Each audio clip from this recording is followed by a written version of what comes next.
aqui, ei-lo acolá. Ei-lo quem?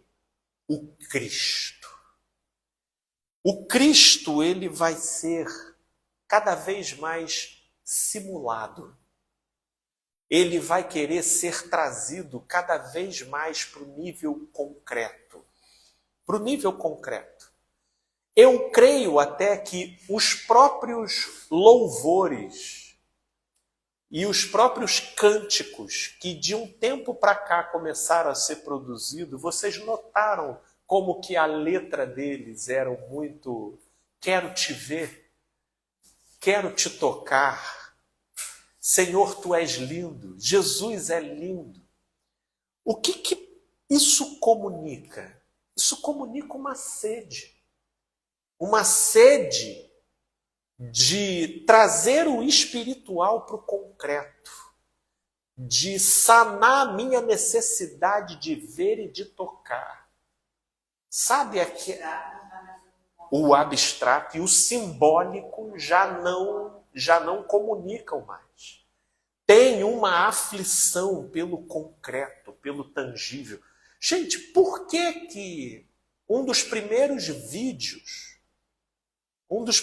vídeos do Véu 3, assim que o Google lançou, e que ganhou grande repercussão mundial, foi justamente de Moisés, de Noé, e de todos esses personagens clássicos da vida. Por que buscar eles? Por que eles que estão sendo animados e é eles que ganham grande repercussão mundial? Porque a alma está sedenta de ver. Porque num mundo já sobrecarregado de aflição, está tendo pouca disponibilidade de energia no ser para ele fazer exercício da fé. Fé. Porque a fé é desconfortável. Caminhar pela fé é desconfortável. Saudar de longe a terra prometida e passar por essa peregrinação sem ver a concretização das promessas, assim como foi com aqueles que foram considerados os pais da fé, isso é muito desconfortável. E quem admite soma de desconforto para um sistema que já está moldado na aflição? Onde tudo é uma ansiedade, onde tudo desencadeia uma depressão, e onde tudo, às vezes com muito mais facilidade, nos conduz para quadros de pânico. Vai somando na gente uma carência, uma necessidade de ver, de tocar, de ter maior concreção. Pode ser porque a gente, nessa questão da tecnologia, se afastou mais das pessoas. Por exemplo, alguém faz aniversário. Você tem aniversário essa semana? Eu não liguei para você. Mas você vai usar. Antigamente, a gente tinha um contato. Ok. A gente ligava, a gente escutava, eu escutaria sua voz, você escutaria a minha. A gente se afastou. Isso. A gente não tem mais esse toque com o outro. Sim. Então, alguém está muito próximo da gente. Sim. Né? Eu acho que isso também Isso. tem essa carência. Exatamente. É isso. A gente dá um bom dia de manhã no zap. Isso. Ao mesmo tempo que a gente consegue se comunicar de qualquer lugar que a gente esteja e a qualquer hora, a gente perdeu o contato, a proximidade, a troca. E tudo isso vai fomentando carências em nós. E aí é como o versículo final que nós lemos. Aonde estiver o cadáver, ali estarão os abutres.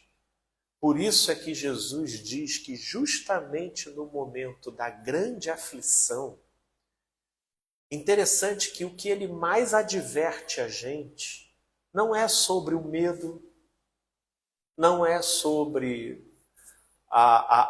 o risco de perseguição, né? Ele não fala sobre os autoritários, tirânicos e que vão perseguir de modo intolerante a fé das pessoas.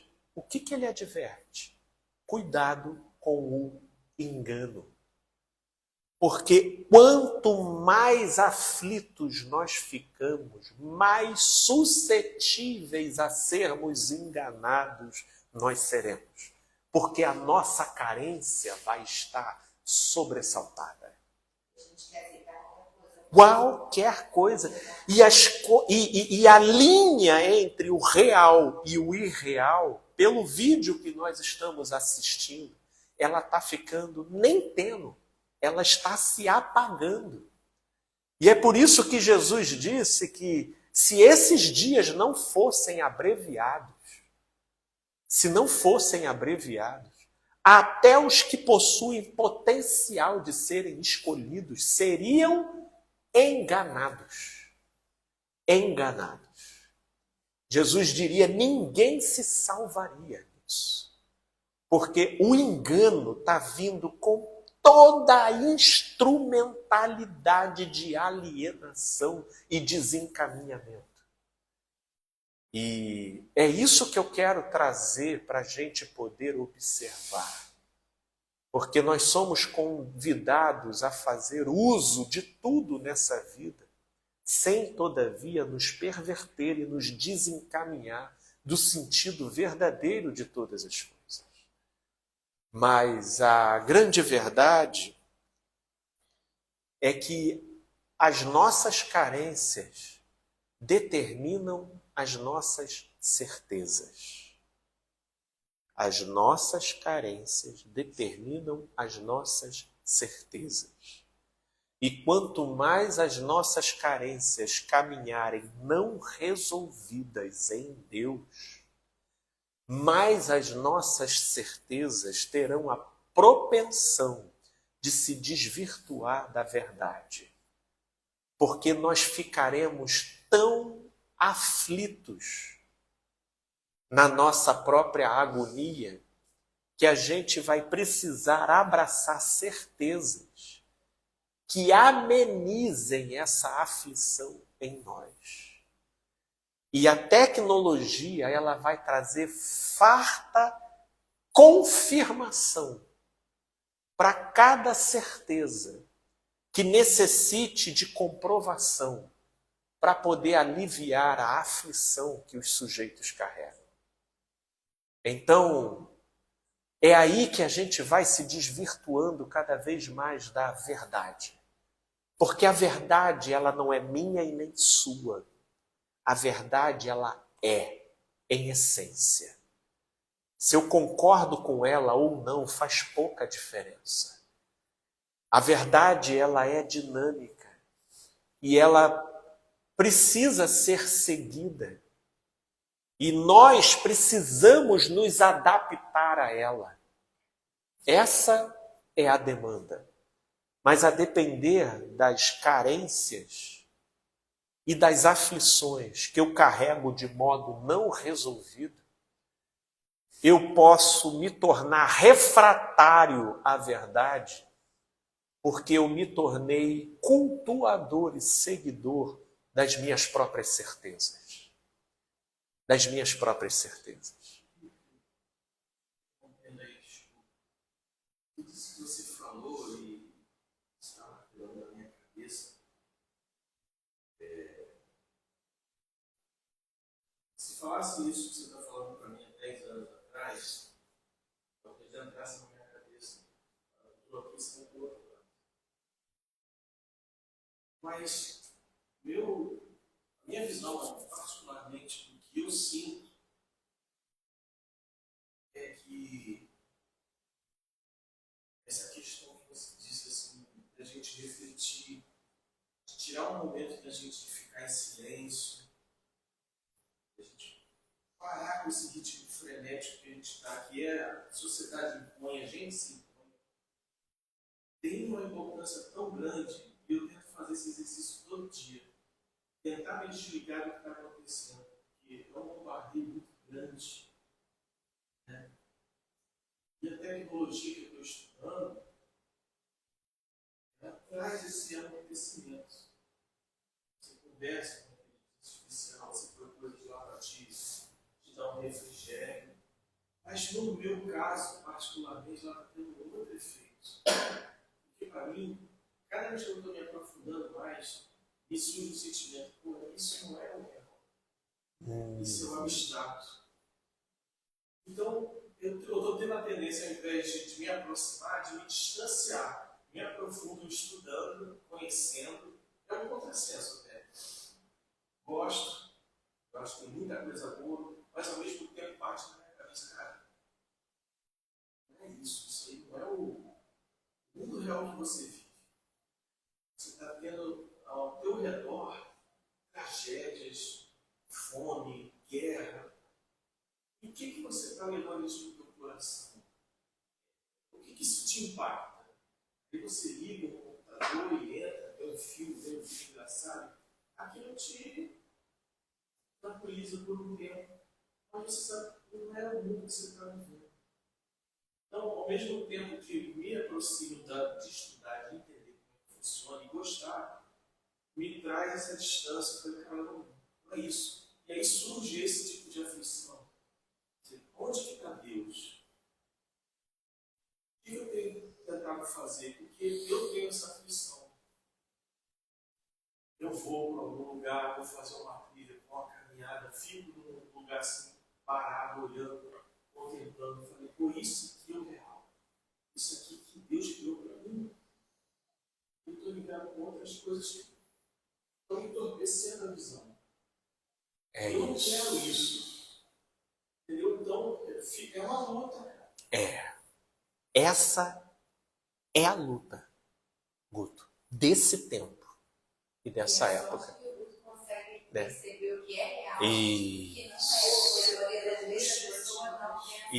Isso. Eu acho que é uma questão de geração. A nossa geração ainda vai ter O conflito. Esse conflito. Agora, essa geração nova vai conflitar por quê? Porque ela não vai ter parâmetro, a não ser que eles tenham exemplos. Eu tenho muito por eles. A não ser que eles tenham exemplo. O meu filho, por exemplo.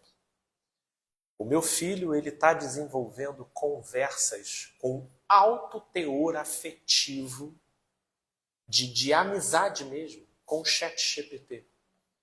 Né? E ele está criando historinhas com eles e traduzindo e conversando.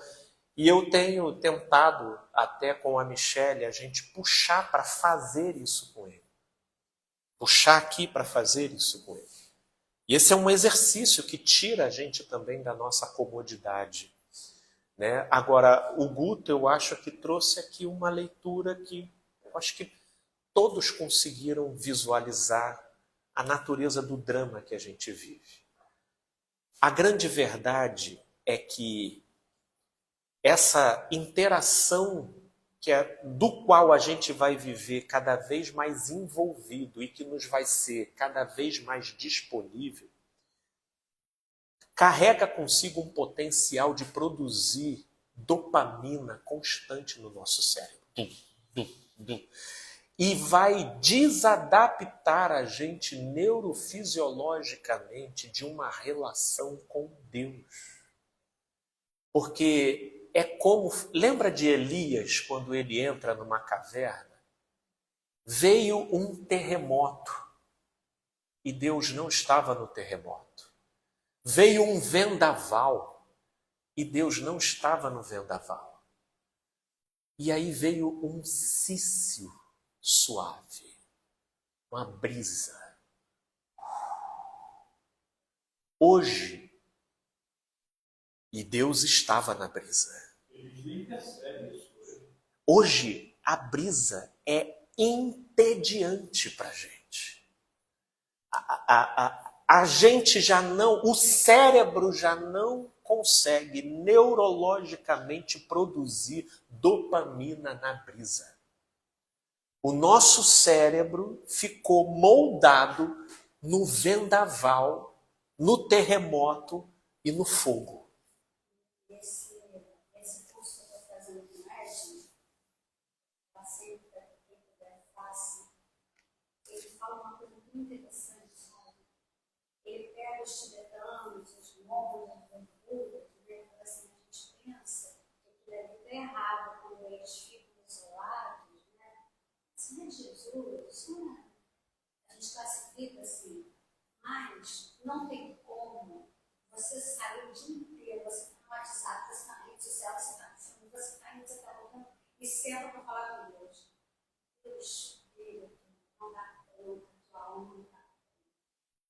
Você precisa de um silêncio, você precisa de um jejum, até de Deus sossego. Isso. De estímulos, né? Um jejum de estímulos. Você não consegue mesmo, você Porque não consegue sair de um processo. O nosso cérebro, instintivamente, ele interpreta silêncio como aflição. Ele desencadeia a química da aflição. Porque ele desenvolveu uma linguagem, ele foi moldado a desenvolver uma linguagem funcional. E é isso que a gente precisa observar. E o que eu quero estimular a vocês aqui a crer, é que Deus está no silêncio. E Ele fala com a gente no silêncio. O sossego dele é a pregação para a nossa alma. Nós entramos na época aqui dos discípulos, na época do Velho Testamento, o falar de Deus ainda podia produzir som. Hoje, a maneira mais pedagógica e amorosa de Deus falar com a gente, num mundo onde a nossa cognição e o nosso cérebro ficou viciado com as muitas vozes e com o tumulto, é Ele falar com o silêncio. Se outrora perguntava-se quem pode ouvir a voz do Senhor, quem é apto? Hoje a pergunta é a mesma. Mas é que se a voz do Senhor no passado se fazia estarrecedora e ensurdecedora com a sua voz objetiva, hoje continua estarrecedora e ensurdecedora. Mas é com o silêncio que nós não suportamos. Nós não suportamos.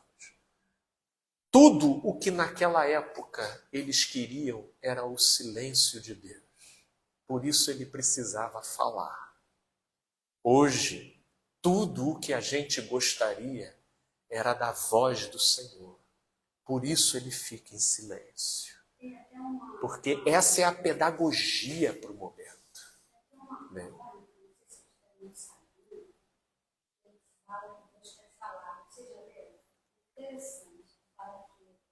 Deus quer falar.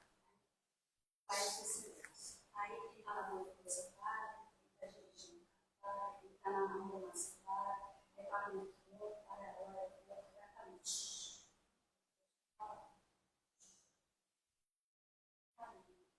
Só quem para é o Deus. Naquele silêncio, eu já falo, o Deus não para. Ansiedade, cara, na ambulância falou assim, mas eu preciso salvar essa vida. Então, eu concordo aqui enquanto Deus não para. Você tem que estar atravessando a rua? Então, já que ele foi, ele parou, eu vou atravessar rapidinho, vou chegar lá. Aí eu começo. Aí eu fico lavando a louça para o lavar, ele está fazendo suas coisas, mas ele que Deus não fala. Você não para de sua ansiedade. É isso. É isso. A verdade é que a gente vai perceber que Deus fala sempre. Mas a gente perdeu a linguagem dele. Pelo modo tumultuado como o nosso cérebro e a nossa alma ficou entorpecida nesse tempo que, ao meu ver, meus amigos e amigas, é o tempo da grande tribulação. Ontem eu até estava pensando também sobre isso. Ontem eu programei no dia que eu ia começar às 9 da manhã fazer alguma coisa. O dia foi acabando e eu cheguei no final do dia e falei, meu Deus, eu não consegui fazer 1 hora, um curso que eu tenho que fazer, que eu me programei para começar às 9, para começar no macarrão, eu fui para a comida, e estava chegando às 6 horas da tarde, eu falei, gente, não consegui parar o que eu pensei que eu ia fazer hoje. Aí você começa a ficar também se cobrando, né? Procrastinando, eu tô devendo para mim mesmo, um compromisso comigo. Aí eu comecei a falar assim, eu falei assim, cara, não, o que eu preciso é estar perto de Deus de tudo que eu preciso. Eu não pensei que eu começo a pensar na minha mente. Aí, cara, eu vi muito isso em mim, sabe? O que eu preciso mesmo é não perder minha conexão com Deus. Eu não preciso do curso. Eu não preciso ganhar dinheiro, eu não preciso fazer mais essa etapa. Isso. A única coisa que eu preciso da minha vida é não me desconectar de Deus. É Marta e Maria. Não, é só isso. A gente tem nossos compromissos, né? A gente tem nossos compromissos. Mas isso tem que, no dia a dia, a gente não percebe isso. Né? Dentro daquela função que foi me dando, eu estava chateada comigo mesma, porque eu optei por fazer outras coisas. Não fiz o que eu queria. Aquilo foi mudando assim, sabe? E eu pensando, sofrendo com aquilo ali, continuando fazendo as coisas. Aí eu pensei assim, cara, por que eu tenho que fazer esse curso? Eu preciso estar conectado com Deus. Se eu sou isso, eu preciso, o resto vai acontecer. É Isso isso. que eu não posso perder, o que eu não posso perder?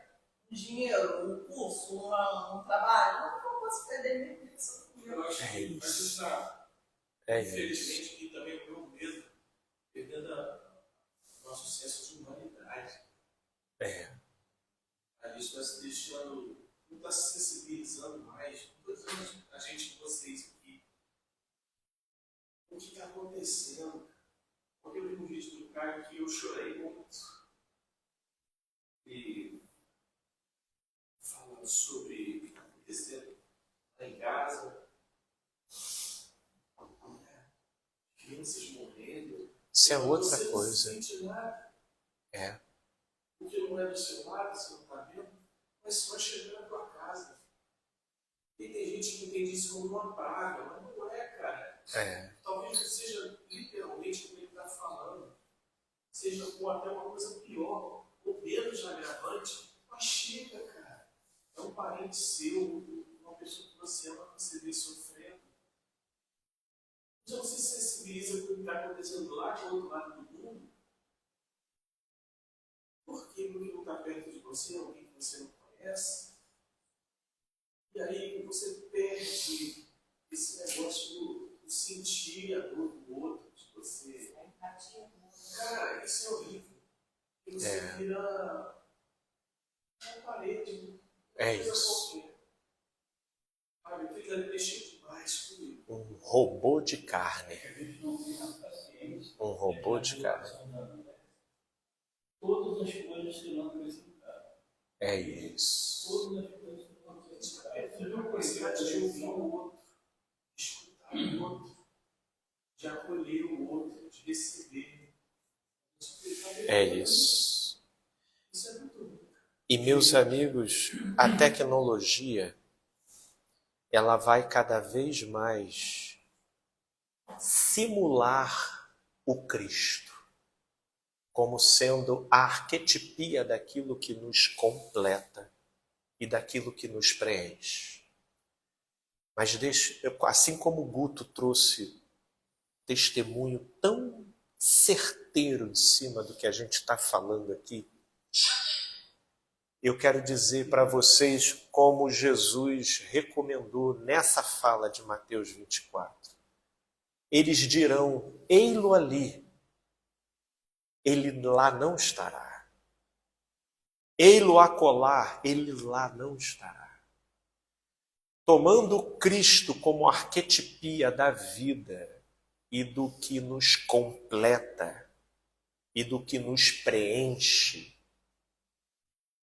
saibam, por mais que o cérebro esteja produzindo dopamina com o nosso uso de determinados recursos, o que nos completa e o que nos preenche não é isso.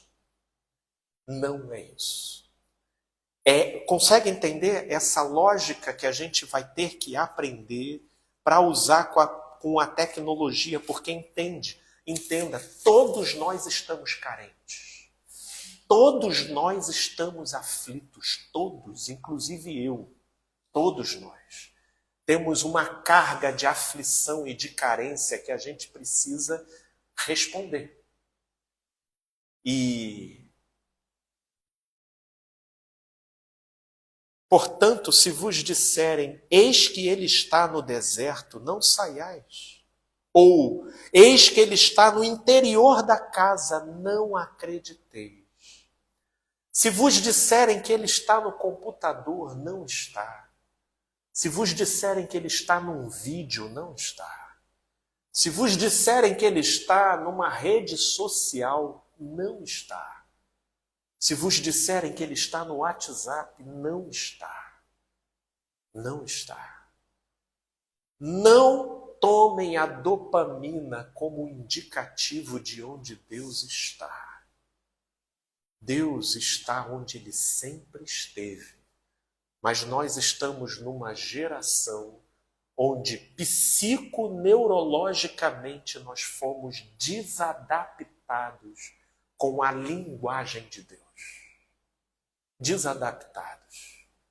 Ouvir Deus, paradoxalmente, perfaz uma ambiência e um contexto que nos gera desconforto.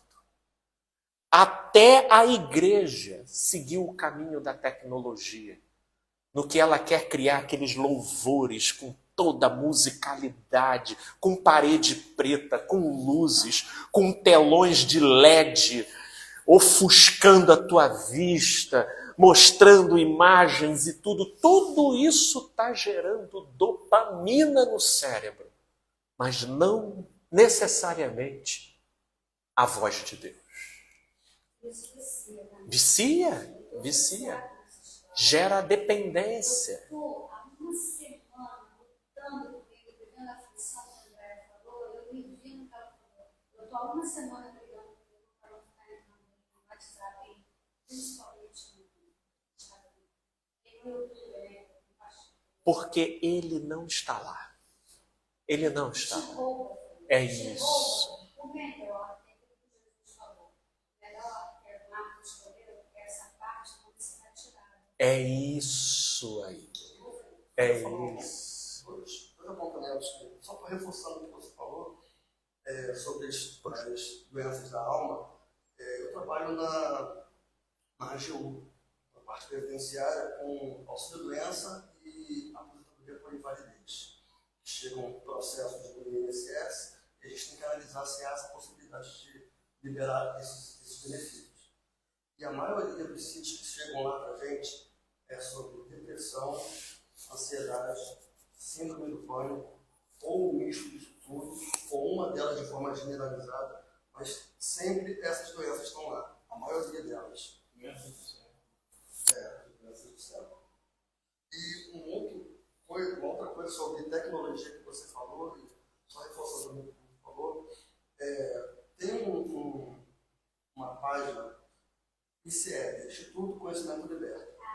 Eles estão fazendo uma denúncia sobre um pastor aqui carioca.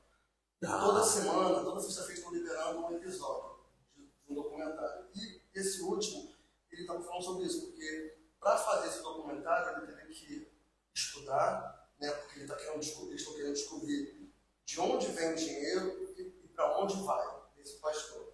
E aí, em um ano de pesquisa, ele teve que vir algumas vezes nos cultos dele. E aí, nesse episódio, ele fala sobre isso. Ele estava lá, e aí começou aquela música, que ele falou, como é uma igreja, isso deve ser um louvor, mas ele não entendia aquilo como um louvor, porque era um grande espetáculo. E aí, no final não, né? Durante o culto, o pastor chegou, e aí ele foi falar sobre um concurso que eles estavam fazendo na igreja. Esse concurso, porque ele fala, né, ele profetizou na igreja, que a igreja dele vai ser um celeiro de influências. E ele fez um concurso na igreja para escolher uma criança ou um adolescente para ser um influencer.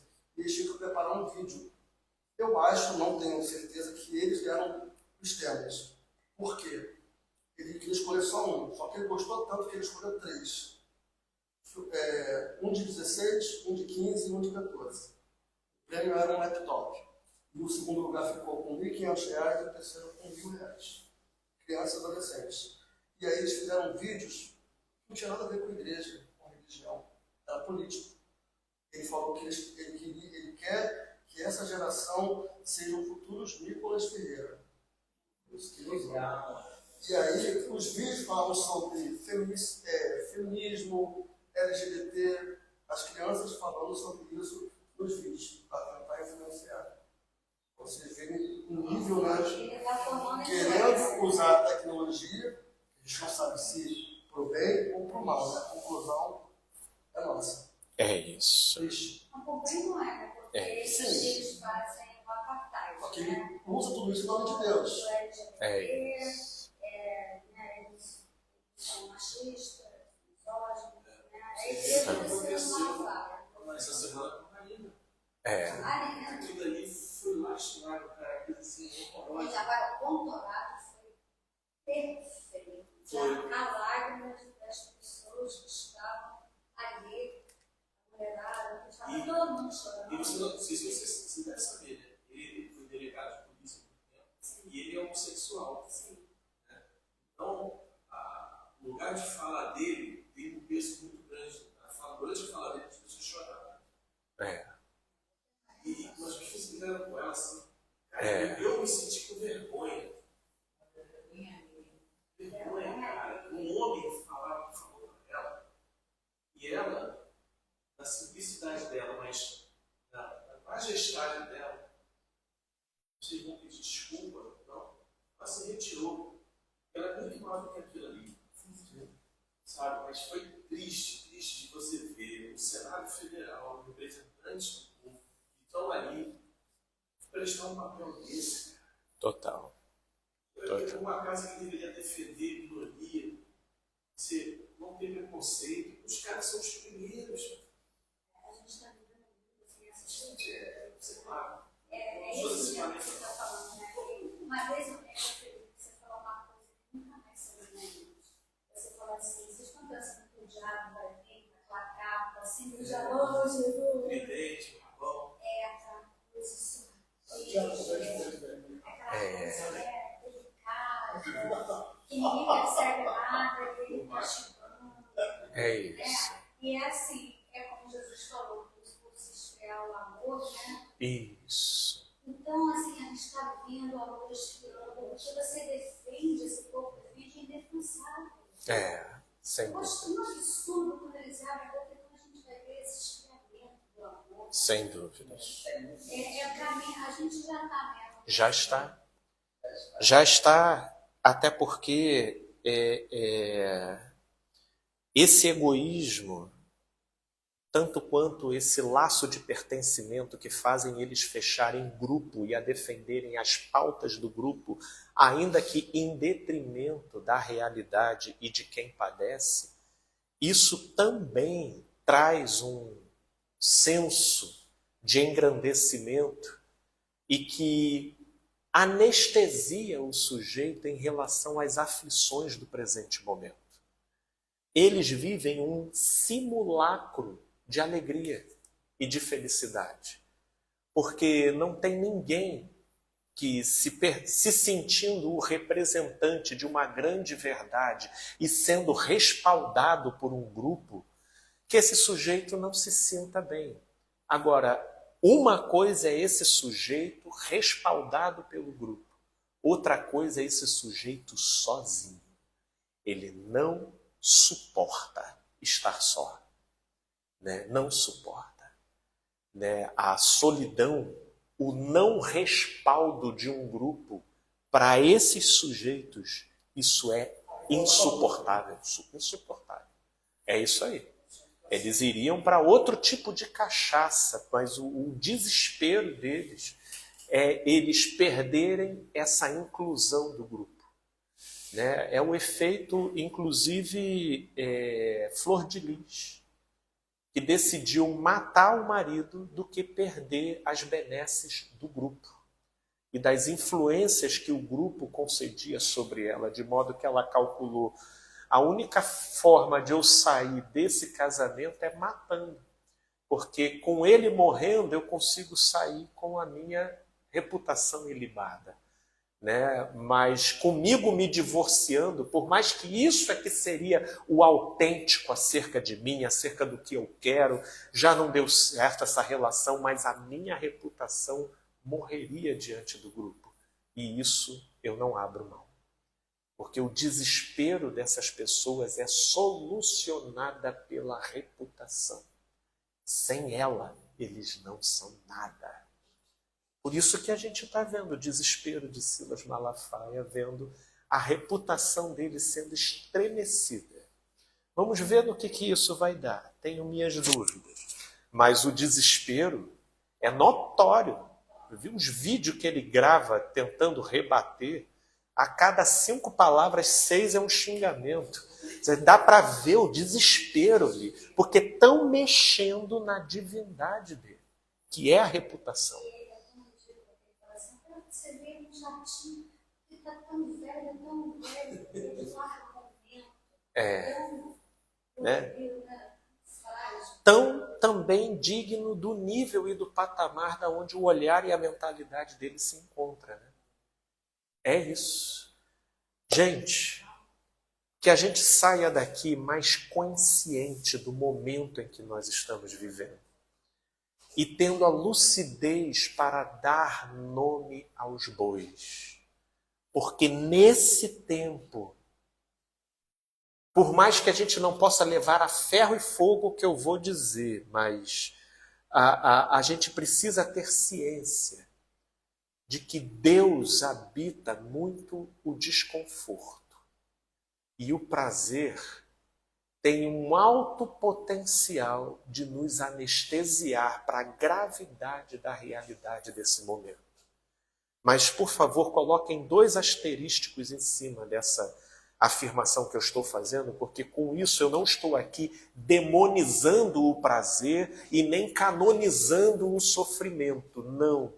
Mas a gente precisa entender que muito daquilo da qual a gente foge ultimamente, que é a solitude e o silêncio, é justamente a pregação de Deus para o nosso coração.